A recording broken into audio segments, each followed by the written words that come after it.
Hello everyone. How's it going? I thought I would hop on here on YouTube to interact with you guys. I hope you guys are doing well. And wherever in the world that you are, I hope you're staying warm. Here in Calgary, it's been very, very cold. So, welcome to everyone who has been part of this journey, who are new to the channel, who are still thinking about subscribing. Take your time, and I'm just so honored and happy to be here for you, here to witness your journey, here to be a voice, and just here to support in any way that I can. Um, for those who do know me, you know me. For those who don't know me, my name is Bernadette Desir. I am the host and the founder of the Unleashing Potentials podcast, and I'm just so honored, so thrilled, so grateful.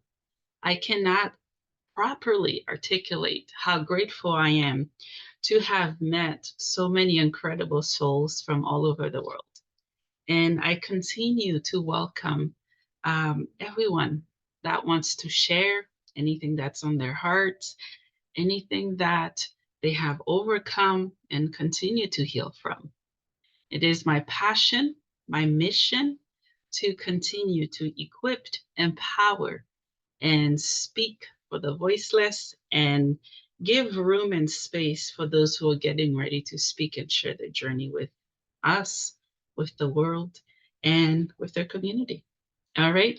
So, my mission on the podcast, as I've mentioned over and over, is to promote healing, to not to heal for you, but to help you understand that you alone possess the power within you to heal yourself, to heal the trauma, the grief, the experiences that you've been through. And also, it's to hear people's stories.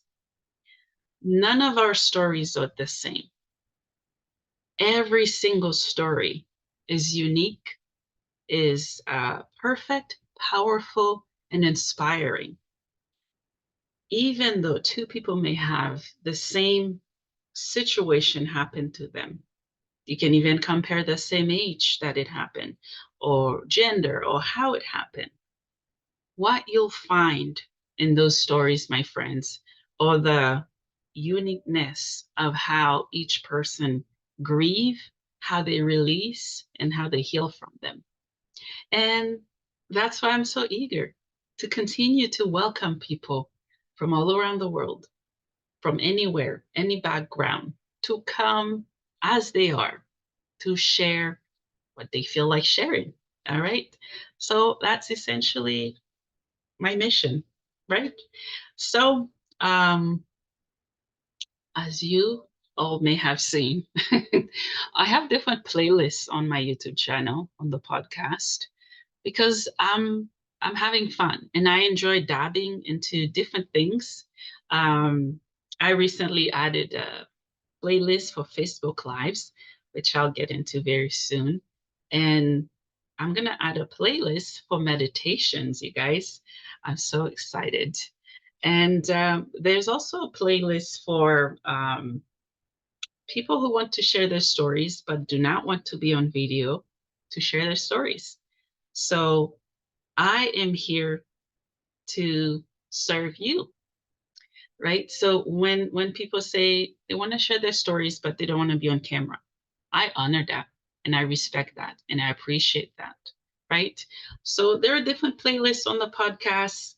I'm dabbing into different things and I'm evolving, I'm growing, and I love it. And I hope throughout this transformative journey that you remain by my side, whether you know me personally or not, that you stay in for the ride, you enjoy the thrill of it, and slowly watch it blossom like a beautiful flower in the summer of spring, right?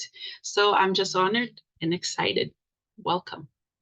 And if you're watching this, comment in this video's description or in the chat, wherever, whenever you watch this, to let us know who you are, where you're from, what country, and what are some of the amazing languages that you speak. I love learning about people. All right. So I'm going to talk a little bit about the Facebook Lives that I've been doing. And if you're a tech whiz, do not judge the way those videos came out. You guys, I'm doing this alone. I've always expressed that, and technology is not my friends most days. So eventually, I will have them properly, meaning that they will fill the screen on YouTube. But for now, it is what it is. I hope that as you listen and watch those videos, um, you let those messages and stories sit with you, and don't rush the process as you sit with those feelings and emotions that maybe they're similar to your story. You never know, right? So here's why I chose to talk on grief and grieving. That is, you could call it a marathon, really, that we've been working on. Um, I think grief is something that we all have faced and continue to face, whether it's on a subconscious level or conscious level. We just don't always know where the emotions that we're feeling are coming from. I don't. Most of the time I don't, you guys. And that is the beauty in talking about such a heavy and delicious topic at the same time, if that makes sense. Right? Because all of us have grieved, and all of us know what it's like to grieve. And most of us have healed from grief and grieving and different traumatic experiences that we've gone through. All right. So, what is grief? Grief is any type of loss that someone may experience. And it could be a loss of a job, relationship, family member, and so on. And it doesn't have to be that someone died, right? Because that's the misunderstanding that we have when it comes to grief, you guys. I'm trying to look straight at the camera, but I'm tempted to look this way. Just listen to the words that are coming out of my mouth. All right. So when it comes to grief, um, someone does not have to die for us to grieve.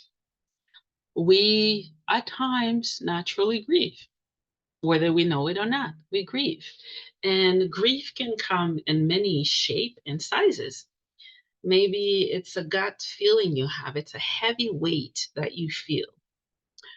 Or maybe it's a prolonged or short-term sadness that you feel. Sometimes it's just you feel like your heart just dropped a little bit. And at times you don't know where that sudden urge for your heart to do what it does, or the emotions that you feel, where did they come from? You can't always put your finger on it. It's a mystery within a mystery, right? And yeah, some of those emotions or disbelief, anguish, loneliness, anxiety, guilt, despair, anger, all of it. And guess what? We're all humans, and we're allowed to feel those emotions.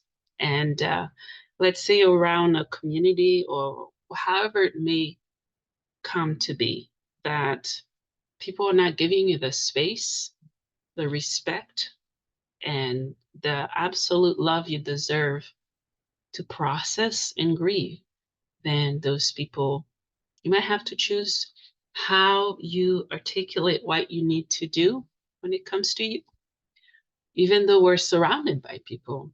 And when it comes to our healing, that is up to us. We can get the help, we can get the resources that we need, but at the end of the day, that's up to us, right? And grief shows up in so many ways, so many different ways, you guys. And maybe you're not sleeping. Well, you sleep, but you're not getting enough sleep, and you know it, but you don't get sleep. Maybe your appetite change. Maybe you have body aches. Maybe you just feel blah. You don't have the motivation that you typically have to get by through with your day. And let me tell you, I know what that feels like. to try to go through with your day and pretend that everything is okay, which is what most of us do. When someone asks, "Are you okay? How are you doing?" we say, "Yes, I'm okay." When in reality, we're falling apart, right? What if we could find the strength to surrender and to let go and to remain open minded and to allow ourselves to fall apart and recollect those pieces and turn them into significant, beautiful jewels, right? So, how you grieve is up to you, and how you grieve, I respect it, right? And right when it comes to loss, I think there are different factors to it, right? Maybe maybe it's how you were raised, and you somehow carry on all the crap that you were taught, all the programming, beliefs, cultures, all of it, right? And I do think, based on my own experience, how we express ourselves is truly, it can be a reflection of our environment, not only as adults, but as kids, right? And it varies. It really does. And it can be overwhelming. And how can we begin to understand something that we all think we know so much about, right?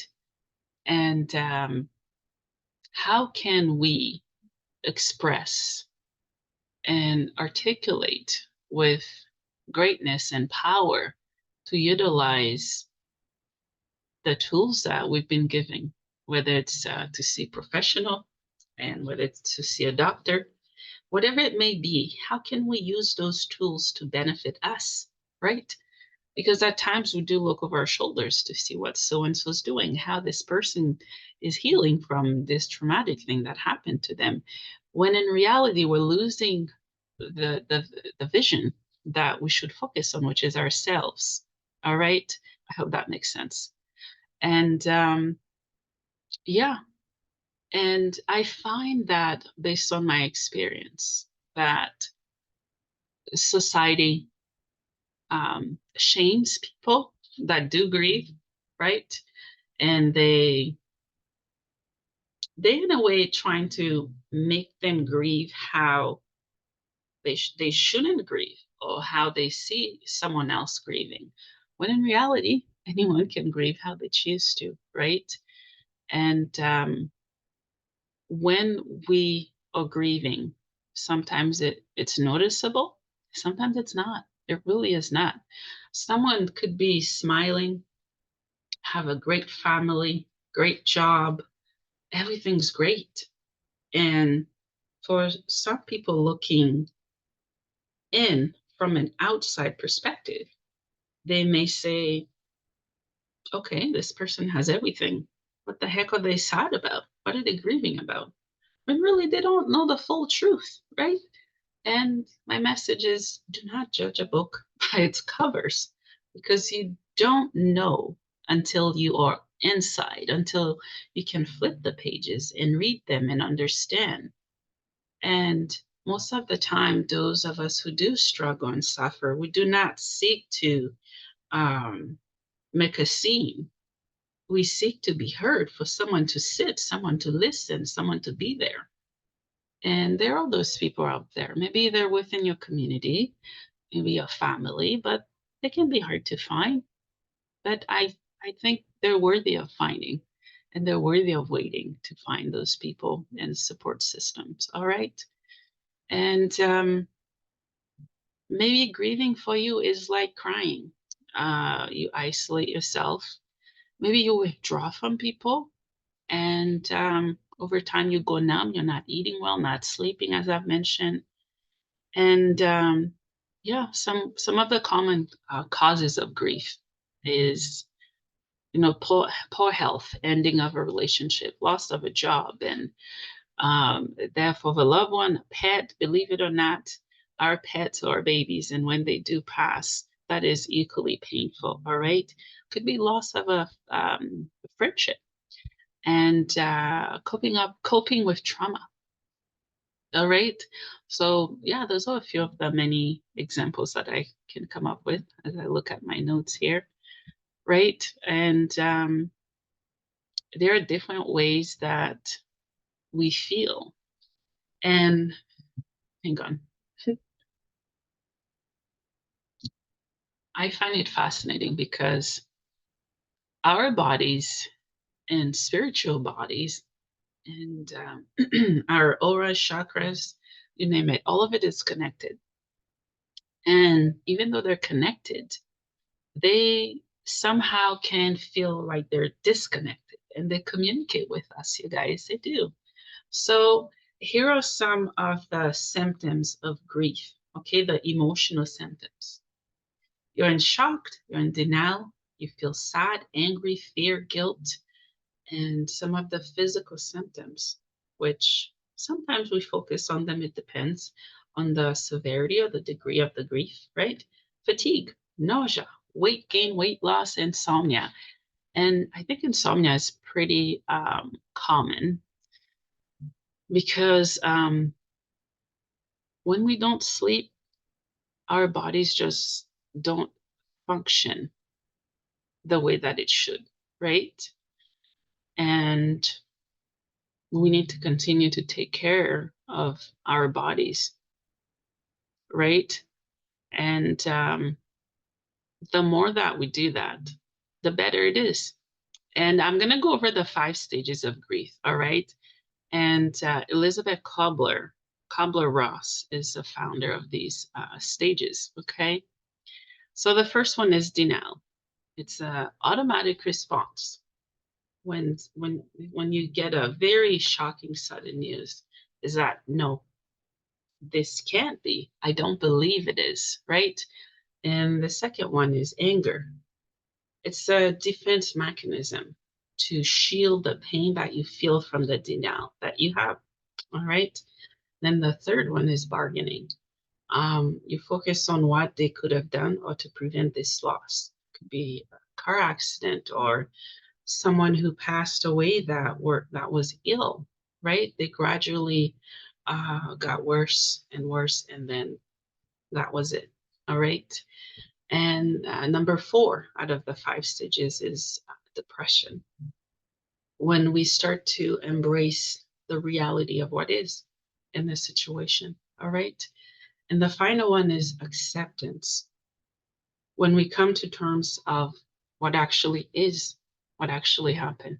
All right. And those stages, they don't always happen in the way that they they are, because when you think of 1, 2, 3, 4, 5, you think, okay, this happens in this order and that order and that order.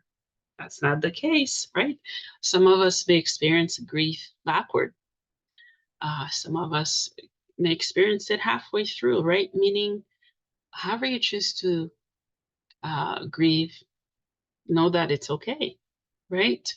And how can you cope with grief, you guys? You can, number 1, seek support from loved ones, communities. All right.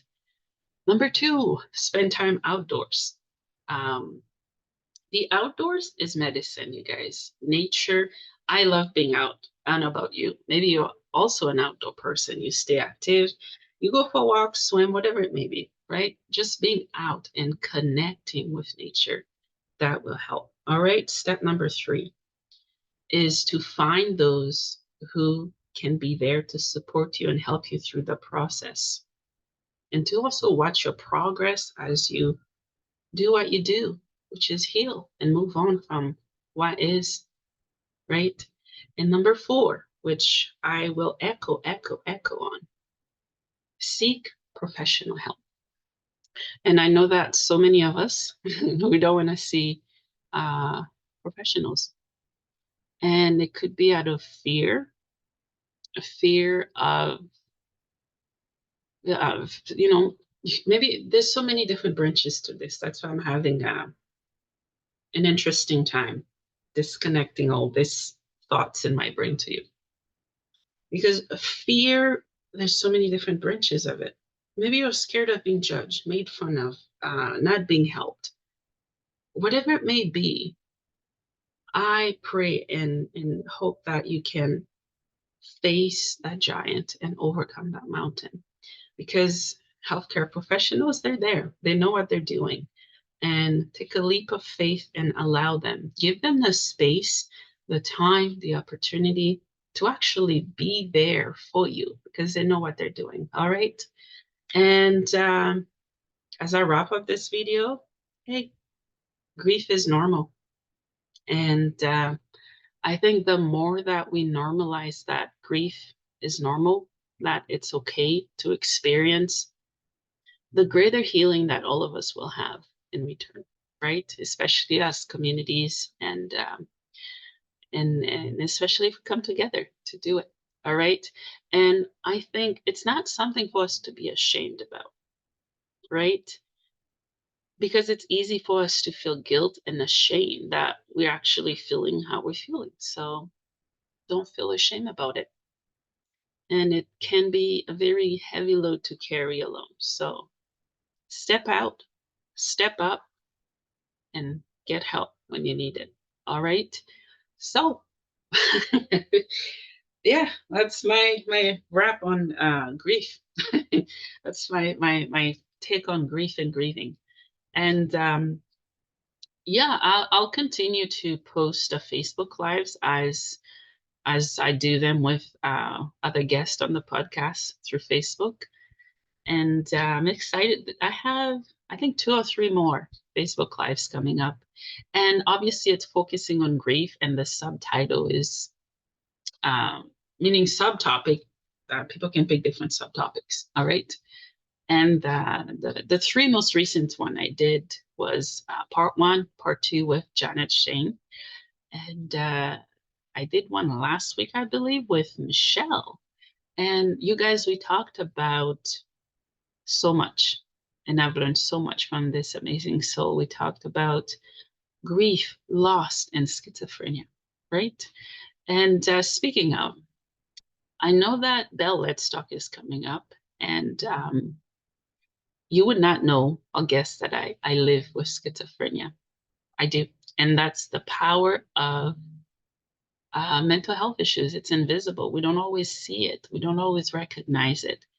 So I'm also looking for people to come on the podcast to come share their stories, whether it's about diagnosis they recently got, if they're ready to talk about it, or just their overall experience with mental health. All right.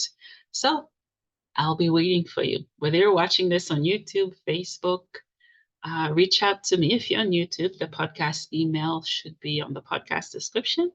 I can also leave it in this video's description for you guys. All right. Again, I want to say thank you from the bottom of my heart, soul to soul.